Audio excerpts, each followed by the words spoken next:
I'm thrilled to connect with you today. We're diving into something powerful, something that can be your breakthrough. So listen carefully because today is the day you can transform your life. Just take one day. That's all it takes. Let's start by embracing the wisdom of the philosophers. You see, it's a journey. From philosophy to initiation to mastery, knowledge, experience, wisdom, it's about mind, body, and soul. It's about thinking, doing, being. A journey of learning with your head, applying with your hands, and knowing it by heart. Now let me share a fascinating story from the 1940s. There was a researcher from Yale University who was ahead of his time. He delved into the study of electromagnetic fields around living organisms. He began with eggs, chick eggs, bird eggs, lizard eggs. What he found was mind-blowing. Every time, without fail, there was a positive charge where the head was and a negative charge where the tail was. It formed a magnetic field exactly in the shape of the egg. This led him to explore the electromagnetic fields of women with a predisposition for uterine cancer. Surprisingly, he discovered the same patterns in their fields as those who already had the physical manifestation of cancer. But here's the kicker, some had the field pattern but hadn't developed cancer yet. It made him realize that it wasn't matter emitting a field. It was the field creating matter. Change the field and you change matter. Now, let's talk about intention. They conducted an experiment with great healers. They asked them to focus on DNA and use intention to make it wind or unwind. Surprisingly, nothing happened. Then they asked them to open their hearts, feel gratitude, and radiate that feeling into the field. Again, nothing changed. But when they combined intention and elevated emotion, over 20% of the DNA unwound at a remote location. This is where it gets interesting. Your thoughts, the electrical charge in the quantum field, your feelings, the magnetic charge, they create a field. Not just any field, a coherent field. We practice creating brain coherence and heart coherence because it matters. It's about syncing up your thoughts and feelings. When you change resentment to joy, frustration to freedom, impatience to gratitude, your heart starts beating like a drum, producing a measurable magnetic field up to 3 meters wide. Now let's talk a bit more about what happens inside your head when you're in the fight or flight mode. This mode is like a superhero alarm system for your body, activated by stress hormones. When it kicks in, your brain shifts into what we call high beta brain waves. Imagine this as your brain's super energetic state, where it's trying to control and predict everything around you. It's like having a superhero trying to juggle work, relationships, and finances all at once. In this high beta state, every thought you have about these things activates specific neural networks in your brain. So, what are neural networks? Well, think of them as interconnected pathways in your brain. When you think about work, a specific network lights up. When you think about relationships, another network sparks to life. The same goes for thoughts about finances or any other aspect of your life. It's like a complex web of connections lighting up based on what you're thinking. Now let's break this down a bit further. When you're stressing about work, for example, the neural network related to work fires up. This network is like a group of brain cells that have teamed up to handle work-related thoughts and tasks. The same happens when you think about relationships or your financial situation. Different networks get activated. But here's the catch. When you're stuck in this high beta brainwave state, you're essentially stuck in survival mode. You're trying to control everything because, in survival mode, your brain believes it's the only way to stay safe. And why does it do this? Well, back in the day, when our ancestors faced immediate physical threats like a hungry lion, this superhero brain mode helped them survive. They needed to be hyper alert and ready to fight or flee at a moment's notice. However, in our modern lives, we're not dealing with lions. Our stressors are more likely to be work deadlines, relationship challenges, or financial worries. But guess what? Our brain responds to these stressors the same way it would to a hungry lion, with that high beta brainwave activity. Now, What does this mean for you on a daily basis? It means you're caught up in a loop. You think about work, relationships, finances, triggering those specific neural networks, which in turn keep you stuck in that high beta state. So the challenge becomes breaking out of this loop. And that's where the beauty of neuroplasticity comes in. See, your brain isn't set in stone. It's flexible, adaptable, and can change. You have the power to rewire those neural networks. Imagine taking those stress-inducing thoughts and transforming them into something more positive. Instead of seeing work as a source of stress, see it as an opportunity for growth. Instead of viewing relationships as a challenge, see them as a chance for connection and understanding. By doing this, you're not just changing your thoughts, you're rewiring your brain. It's like training a muscle. The more you practice this shift in perspective, the stronger those positive neural connections become. Over time, you'll find yourself less trapped in that high beta brainwave state and more able to navigate life with a sense of calm and control. But here's the exciting part. The latest in neuroscience tells us we're not hardwired for life. We're adaptable, changeable. When you contemplate who you want to be, your frontal lobe calls up relevant neural networks. That's intention. Every time you learn something new, you add connections to your brain, creating raw materials for imagining more. Mental rehearsal is key. As you imagine, you install neurological hardware, making your brain a map to the future, not just a record of the past. Keep doing it, and the hardware becomes a software program. You start thinking and acting like the person you want to be. Now, let's talk emotions. Some people didn't wait for success to feel gratitude or love. They felt those emotions ahead of the experience. Why? Because the body's unconscious mind can't differentiate between an actual experience and the one you're creating with your thoughts and emotions. Feelings of joy and gratitude can carry the thought of health, while the emotion of suffering carries a different set of thoughts. Being in the present moment is crucial. It's when you lose track of yourself and open up to other possibilities. To change, we must go beyond our environment, emotions, body, and linear time. We become pure consciousness, connecting to the consciousness of the field. When you are nobody, no one, no thing, nowhere, and no time, that's when you connect to something greater. You're not defined by your face, culture, or roles. You're pure consciousness. It's a profound realization that I delved into deeply, leading me to write a book and share my journey in the documentary, What the Bleep Do We Know? Now here's where it gets exciting for you. I've been listening to your questions during conferences, and they boil down to three main queries. How do we do it? How do our thoughts affect our body and life? Why is it so hard to change our personality? And finally, what do you do? That's why I started teaching events, breaking down brain science and quantum principles into practical steps. So, let's simplify it further. You have the ability to change your life. Just take one day. Your breakthrough awaits. Embrace the wisdom, understand the connection between field and matter, harness the power of intention, cultivate coherence, and live in the present moment. You're not stuck with who you were yesterday. Your brain is adaptable, and your thoughts and emotions shape your reality. Take the principles we've discussed, apply them in your life, and watch the magic unfold. When people can't get up in the morning and they can't get out of bed, I'm going to tell you why.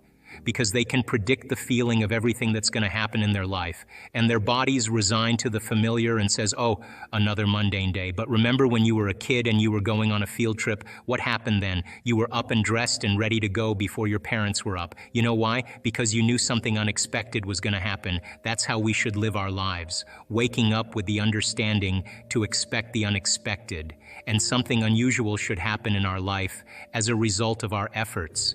And it's just those beginning moments where it begins to happen that we begin to prove to ourselves how powerful we really are. So take time in the morning and the evening and the rest of the day. Check in with yourself at certain times to see if you're still in that energy. And if you're not, excuse yourself for a second, raise your energy, and step back into your life. If you keep doing that over and over again, you'll become less frustrated, less impatient, less judgmental. You'll just become something of the past and you'll be someone else. When you finish a meditation, if you get up feeling the same way as you sat down, nothing really happened. Nothing happened neurologically, biologically, chemically, hormonally, genetically. You're still in the same state of being. But when you get up and you feel like elevated sense of self, your heart is swollen and you have a clear vision of your future and your energy's different. The question is, how long can you maintain that state? So you're literally broadcasting a whole new electromagnetic signature in that state. Thoughts tend to be electric and feelings tend to be magnetic. The way we think and feel is what we broadcast into the field. And what we broadcast into the field is our experimental destiny. So then when you go within and you disconnect from your outer world and you sit your body down and it's no longer experiencing anything and you're not thinking about your schedule, your past, or your future, as I said today, you're being defined by thought and you're making your inner world more real than your outer world. When you open your eyes and you present yourself to the world, the job then is to not react emotionally to the same conditions in your life, because the moment you react emotionally, you're equal to the conditions in your life and you're back in your past. So then when you fall from grace and you move off that state, then you sit down and you realign. You begin to tune in again and you change your energy again. Now, when I'm going through change in my life or I will have a specific outcome that I want to create, I love to get up early in the morning. That's my time. I'm a 4:30 in the morning guy because that's my time. The rest of the day I'm serving, but I love getting up early and changing and working and having some time to myself. And I believe that when I invest in myself, I invest in my future. And that time in my morning, nobody bothers me because that's my time. And because of brain waves and brain chemistry, the door between the conscious mind and the subconscious mind is more open. And so if I get up early and I'm kind of between theta and alpha, I don't have to work as hard. I'm not thinking, I just kind of relax into the moment. In the evening, I always ask myself, how did I do? How was one lifetime in one day? Where did I fall from grace? What happened? And so then when I look at seeing how I reacted to someone or something, or I made the choice that I could have made a better choice, I naturally, we all do this, begin to think, well, if the same situation happened again, how would I do it differently? And that's the act of beginning to come up with a new plan. The act of rehearsing it in your mind begins to install the circuits in your brain, priming your brain so that when the next experience happens, you could modify your behavior to do a better job in life. That's called plasticity. If you decide, okay, if I'm taking time out of my busy life to emulate the divine creator, then if I'm going to create something unlimited, I better feel unlimited. If I'm going to do something magnificent, I have to become magnificent. And if you keep doing that over and over again, it will begin to become more readily available to you. It'll get easier. And so when we're in that energy all the time, that's when the synchronicities and the serendipities and all those wonderful coincidences begin to happen. And it's those coincidences that are feedback in our environment where the field begins to open doors for us. That's what we want to occur. Now, I have worked on things in my life, and I'm a sincere person. I've worked on things in my life for years, and I always thought it was about the event or the experience I wanted to create. But all along, I was changing. And when I finally reached a point where I could care less if I could have the experience, is the moment it happened. But all along, the divine, loving intelligence, this mother-father principle, of course, it's observing us into life. We are vitalistic, energetic beings that when we begin to unify all these principles that we're talking about, you can't get this in one sitting. You can't. You have to keep understanding it, keep reviewing it, keep redoing it, keep experiencing it, and new experience then causes you to dream in a way you would have never dreamt before unless you had that experience. And that's how God gets to know itself. So then, I don't care what meditation you do. I just like the fact that you're connecting. And the more you connect, the more whole you feel, the more natural it becomes. Then, of course, the next experience then causes you to dream in another way. And what I know from my own experience and many students, it's not about material things. It's about those mystical moments, those transcendental moments, those moments where your jaw drops and you are in awe of life. Those moments that take our breath away, that cause us. And this has happened to me so many times. Every time I have one of those experiences, I think to myself, I got this all wrong. I got this all wrong. Some veil has been lifted, and now I'm seeing more clearly about the way things really are. Intention is, you may say, I want a healing, I want a new job, I want a new relationship. Now, the moment you ask the question, the what-if question, what would it be like to be in love? What would it be like to have a new job? What would it be like to be in a new relationship, to do whatever, to be healed? The moment you ask that question, the part of your brain called the frontal lobe, which is the crowning achievement of the human being, 40% of your brain is the frontal lobe. It's the workshop, it's the creative center. Frontal lobe has connections to all other parts of your brain. The moment you ask an open-ended question, you speculate a possibility. The creative center turns on and it looks out over the landscape of the entire brain and begins to call up different networks of neurons that are stored in your brain based on something you've learned intellectually, knowledge, or something you've experienced in your life. Like, well, I know what it is to be in love, or I know what it is to have a good job, or I read a book about it. And it begins to call up these different networks of neurons, and then it seamlessly pieces them together to create a new idea, a new vision. And when you put all those networks together and they fire in tandem, you'll get a clear picture in your mind. And that clear picture is called intention. Now, the more you have conditions or the more you have specifics about that job, like, for example, I want to make this amount of money more a year. I want to have health benefits. I want to have 3 weeks vacation. I want to travel. I want to work with great, unlimited, creative people. That all is the elements that help to add to that vision. Now, the picture you get in your mind could be the word job, or it could be just an image that's personal to you. But the image then represents all of those conditions, so you can have several conditions that make up your intention. But the intention typically is a symbol, like you may see a retreat center that you may want to start and you have a picture of it. But once you see that picture, the next thing that happens, you start to live that dream. The moment you start to take that dream and it turns into a living motion picture, now you're in that imaginary place. What happens is, the moment it starts taking on form and it starts taking on time, you start to experience it. All the things you're going to do, you're actually living in that future.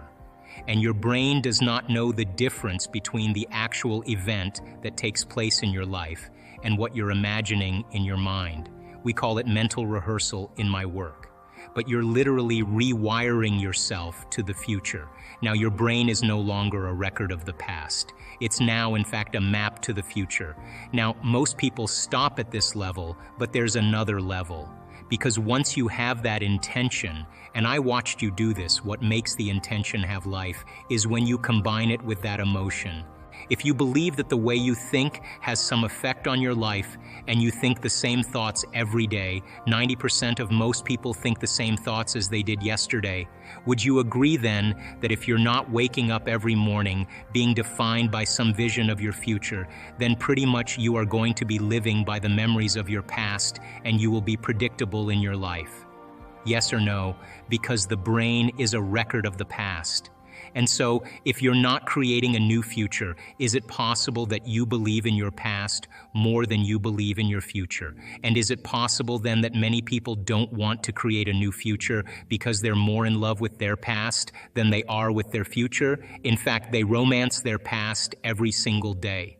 So then, is it possible then that that person in the same brain circuitry, in the same emotions of the past, are viewing their life through the lens of the past, and they're not seeing things how they are, they're actually perceiving and seeing things how they are, and they're telling a story in their mind that's actually causing them to perceive life equal to that story. Are you with me still? So then you ask that person, so why are you this way?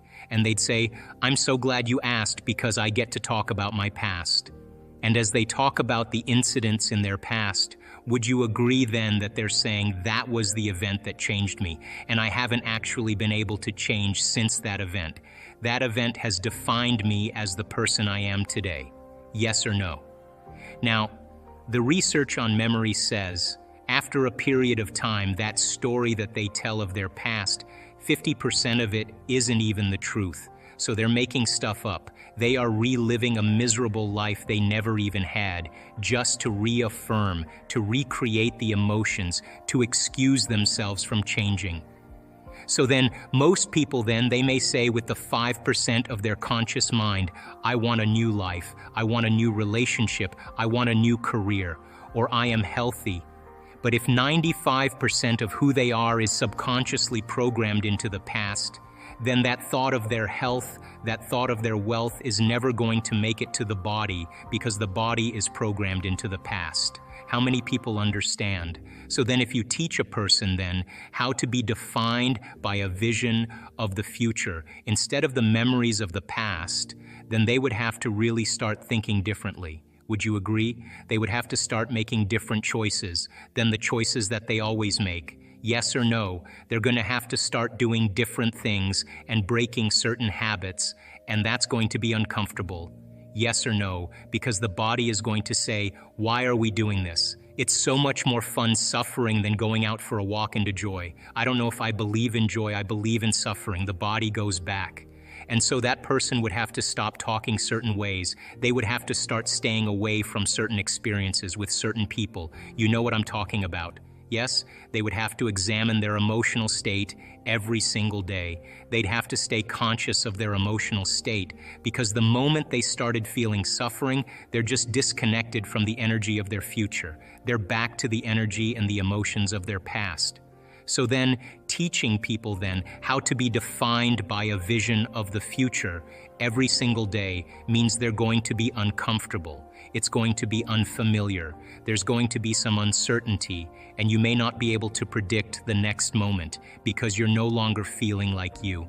That's the moment you just left the known and you stepped into the unknown. Are you with me still? Now, if the body has been conditioned into the familiar past or the predictable future, and the body has become the mind of the past or the predictable future, would you agree then the body would say, what are you doing? And the body would say, listen, let's get you thinking like you've been thinking. 90% of the thoughts that we think on a daily basis are the same thoughts as the day before.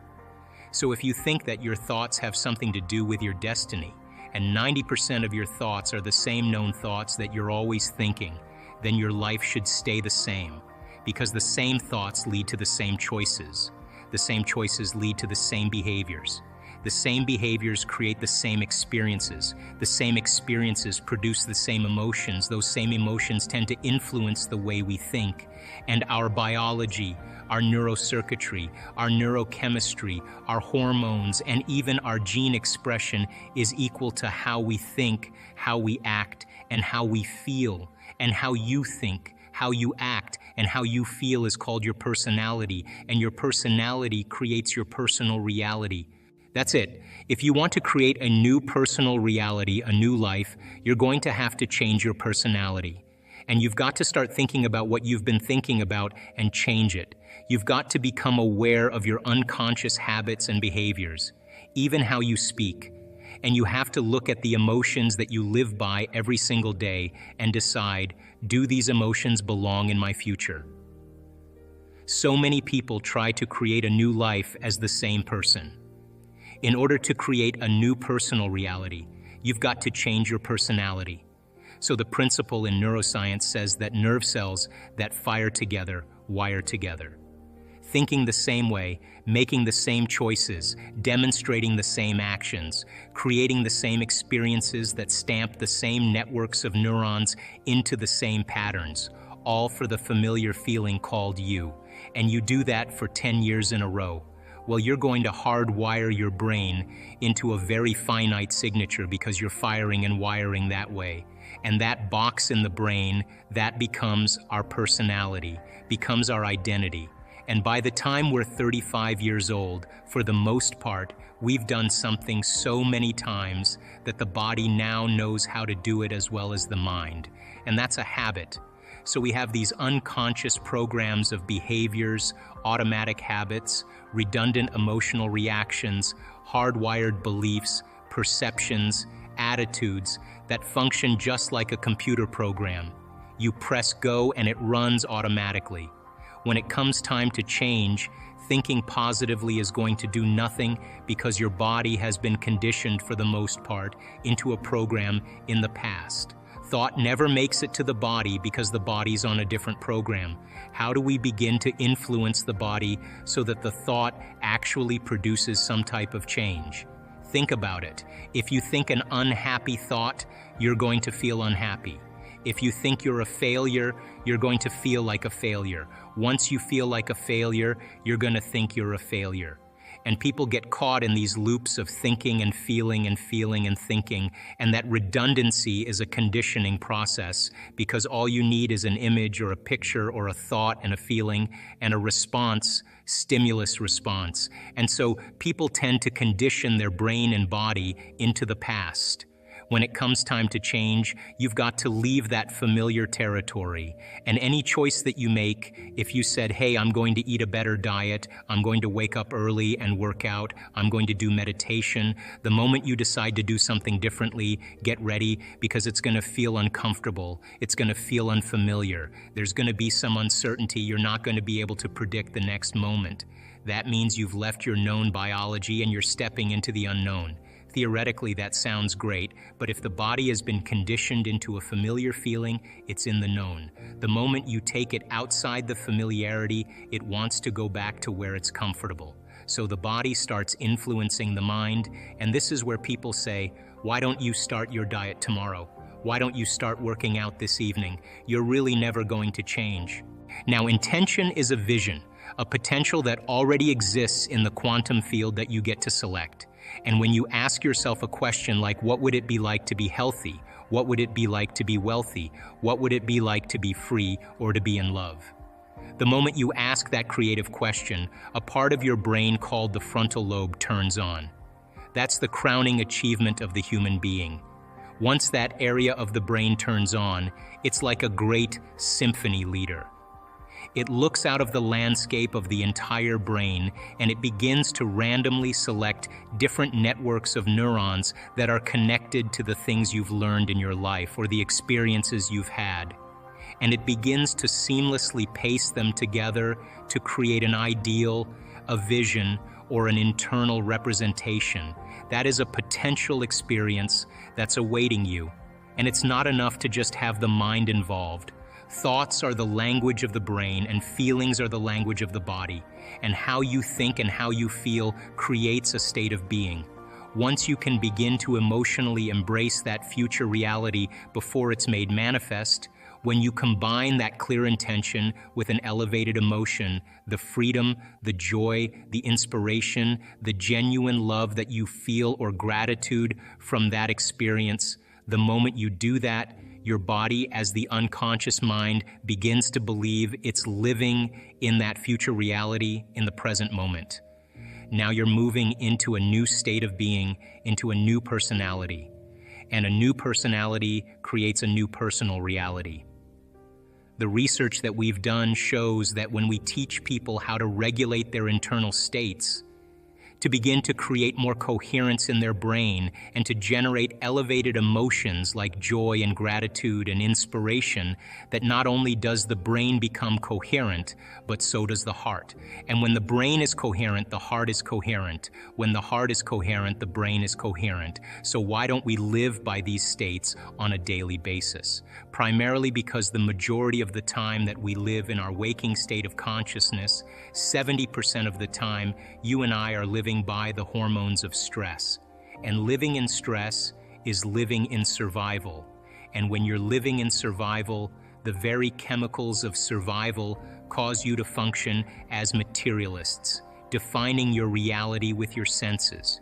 You pay attention to objects and things and people. You begin to believe that your outer world is more real than your inner world. And the side effect of this, over time, begins to cause us to feel separate from possibility. Why? Because when you're threatened by some predator or some danger in your life, it's not a time to go in. It's not a time to trust the unknown. It's not a time to open your heart and feel love. It's not a time to communicate. It's not a time to create. It's not a time to learn. It's a time to survive. So then, in order for us to create, we have to lay down the very thing we used our whole life to get what we want for something greater to occur. And most importantly, we want you to understand when you're in the creative state and when you're not. And if you were to take a little time every day and apply some of the principles in changing beliefs and perceptions about yourself and your life, and what is a belief other than a thought you keep thinking over and over again? And all beliefs are based on past experiences, and in order for you to change a belief or perception about yourself and your life, you have to make a decision with such firm intention that the amplitude of that decision carries a level of energy that's greater than the hardwired programs in your brain and the emotional conditioning in your body.